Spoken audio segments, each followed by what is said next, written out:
MSCDCLने या वर्षीच्या म्हणजे 2025-2030 मधल्या MERCकडे केलेल्या MYT पिटिशनमध्ये सोलर रूफटॉप ग्राहकांना म्हणजे सध्याच्या सोलर रूफटॉप ग्राहकांना जवळजवळ डिमॉलिशिस करता येईल असा रूल लागू करण्याची परवानगी मागितली।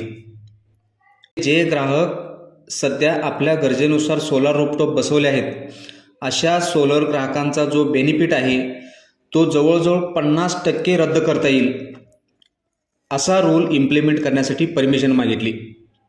आता या 2025-2030च्या MYT पिटिशनच्या अगोदर ग्राहकांना म्हणजे संध्याकाळी 6 ते रात्री 10 या 4 तासाचा बेनिफिट वगळता बाकीच्या 20 तासामध्ये सोलर एनर्जीचा सेटअप घेता येत होता, म्हणजे त्याचा 20 तासासाठी आपण फायदा घेऊ शकत होतो। आता MSCDCLच्या नवीन प्रपोजलनुसार सोलर अवर्समध्येच फक्त सोलर वापरता येईल अशी याचिका MERCकडे दाखल केली। म्हणजे सोलर अवर्सची डेफिनेशन आता बदलून MSCDCLने सकाळी 9 वाजल्यापासून ते संध्याकाळी 5 वाजेपर्यंतच सोलर एनर्जी वापरता येईल आणि या रूल्स म्हणजे हा नियम लागू करण्यासाठी MERCकडे याचिका केली। आता MERCने यावरती रिव्ह्यूज वगैरे न घेता तातडीने या सोलर अवर्सच्या याचिकेला मंजुरी दिली। म्हणजे MSCDCL सध्याच्या TOD स्लॉटमध्ये बदल करून त्याची नवीन संरचना करत आहे, ज्यामध्ये ह्या सोलर अवर्सला सकाळी 9 वाजल्यापासून ते संध्याकाळी 5 वाजेपर्यंतच ठेवता येईल। हा नियम जर लागू झाला तर तुमच्याकडं सोलरची एक्सेस एनर्जी असताना सुद्धा तुम्हाला रात्रीच्या वापरासाठी MSCDCLकडे पैसे देऊनच एनर्जी विकत घ्यावी लागेल। म्हणजे MSCDCL आणि ग्राहक यांच्यामध्ये झालेला जो 20 वर्षाचा करार आहे तो काही कामाचा नाही।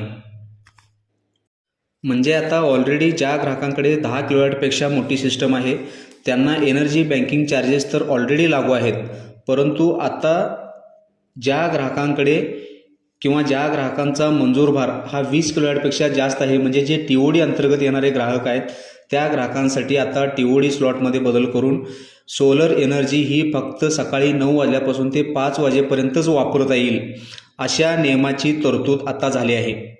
आता या अगोदरच ज्यांच्याकडे 10 किलोवॅटपेक्षा जास्त मोठी सिस्टम आहे अशा ग्राहकांना ऑलरेडी एनर्जी बँकिंग चार्जेस आहेतच, परंतु आता ज्यांचा मंजूर भार हा 20 किलोवॅटपेक्षा जास्त आहे, म्हणजे जे ग्राहक TOD अंतर येतात अशा ग्राहकांना मात्र आता सकाळी 9 वाजल्यापासून ते संध्याकाळी 5 वाजेपर्यंत सोलर एनर्जी वापरता येईल। अशा याचिकेवरती MERCने मंजुरी दिली असली तरी EPC कंपन्या आणि ज्या मोठ्या प्रोजेक्ट करणाऱ्या कंपन्या आहेत अशा कंपन्यांनी मुंबई हायकोर्टामध्ये याचिका दाखल केल्यामुळे तात्पुरती या ऑर्डरला स्थगिती मिळाली आहे। आता मुंबई हायकोर्टामध्ये यावरती सुनावणीही पूर्ण झाली असून यावरती फक्त आता ऑर्डर येणे बाकी आहे। जर ऑर्डर ग्राहकांच्या फेवरमध्ये आलं तर ओके आहे, परंतु MSCDCLच्या फेवरमध्ये गेले तर तुमच्याकडे सध्याच्या असलेल्या सोलर रूफटॉपचा बेनिफिट हा तुम्हाला फक्त सकाळी 9 ते संध्याकाळी 5 वाजेपर्यंतच घेता येणार आहे। हा नियम 20 किलोवॅट आणि 20 किलोवॅटपेक्षा जास्त मंजूर भार असणाऱ्या ग्राहकांनाच फक्त लागू असणार आहे। कमर्शियल सेक्टरला सध्या TOD मीटर्स बसवलेले नाहीत किंवा TOD ॲप्लिकेबल नाही आहे, परंतु या याचिकेमध्ये कमर्शियल सेक्टरला सुद्धा TOD अंतर्गत घेण्याची याचिका MSCDCLने दाखल केली आहे। जर MSCDCLने दाखल केलेल्या याचिकेला मंजुरी मिळाली आणि कमर्शियल ग्राहकसुद्धा TOD अंतर्गत आले तर मात्र हा नियम कमर्शियल क्षेत्राला सुद्धा लागू होणार। तर आता मुंबई हायकोर्ट नेमकं काय ऑर्डर देणार, इन फेवर ऑफ कस्टमर और इन फेवर ऑफ MSCDCL हे बघणं इंटरेस्टेड राहील। आता मुंबई हायकोर्टमधून नेमकं काय ऑर्डर निघणार याचा अपडेट मिळवण्यासाठी चॅनलला सबस्क्राईब करून बेल आयकॉन प्रेस करा। धन्यवाद।